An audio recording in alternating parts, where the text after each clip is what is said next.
Assalamu alaikum wa rahmatullah. The article of this week is titled Minimally Invasive Endodontics, a new diagnostic system for assessing pulpitis and subsequent treatment needs. It was done by Wolters et al. In 2017 and published in the International Endodontic Journal. So the aim of this study is to introduce a new way of thinking about the inflamed pulp. This study highlighted that there is reversibly inflamed tissue in pulps that are currently diagnosed as irreversibly inflamed, which implies that the currently employed terminology may not reflect the actual inflammatory status of the pulp.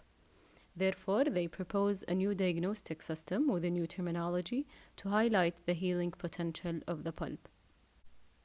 So, a cross-sectional research has shown that around 40% of root-filled teeth are associated with an apical radiolucency when examined with the two-dimensional radiographs, indicating the failure of the procedure. So, a less invasive alternative strategies could be used to treat pulpitis and increase the success of endodontic procedures. So, coming to the minimally invasive endodontics, Endolite, in cases with irreversible pulpitis, the morphological changes indicating inflammation or necrosis were principally occurring in the coronal pulp, whilst the radicular pulp was viable. So, the less invasive treatment approach has multiple advantages, such as the preservation of immunological functions and retaining structural integrity of the tooth, simplifying the treatment procedures, little pain, and also less cost. So they became with a new philosophy of pulpitis. The author's response to change the criteria for the clinical diagnosis of irreversible pulpitis and suggest a new expansion of the diagnostic classification of pulpal inflammation, relating the diagnosis to minimally invasive treatment.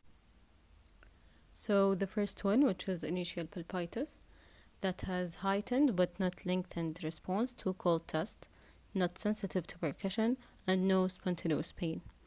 And for the therapy, for this classification is indirect pulp treatment. The second one, which is mild pulpitis, that has heightened but not lengthened reaction to cold, warmth, and sweet stimuli that can last up to 20 seconds, and it has possibly percussion, sensitive, and no spontaneous pain. And according to the histological situation that fits these findings, it would be implied that there is limited local inflammation confined to the crown pulp. And for the therapy, which is indirect pulp treatment. The third one, moderate pulpitis, it has clear symptoms, strong, heightened, and prolonged reaction to cold, which can last 4 minutes, possibly percussion sensitive, and spontaneous dull pain. And according to the histological situation that fits with these findings, it would be implied that there is extensive local inflammation confined to the crown pulp. Its therapy is coronal pulpotomy, either partially or completely. The last one, which is severe pulpitis, it has severe spontaneous pain and a clear pain reaction to warmth and cold stimuli, often sharp to dull throbbing pain. Patients have trouble sleeping because of the pain. Tooth is very sensitive to touch and percussion. And according to the histological situation, it would be implied that there is extensive local inflammation in the crown pulp that possibly extends into the root canals.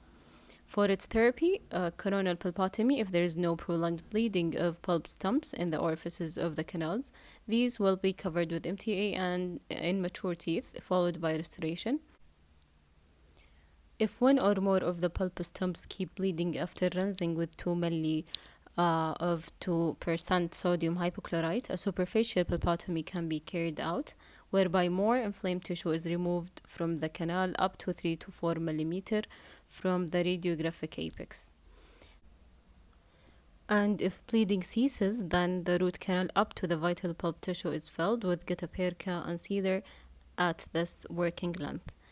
Also, if bleeding persists, a full pulpectomy needs to be performed in order to remove all inflamed tissue from the canal. So, in conclusion, vital pulp treatment has been shown to be highly successful if the intervention has been performed with clinical symptoms as a guideline. There is a good correlation between clinical symptoms of pulpitis and the corresponding histological state of an inflamed pulp. This information, together with the pre-treatment and mid-operative clinical findings, can be used to potentially save and retain pulp and tooth tissue with associated benefits.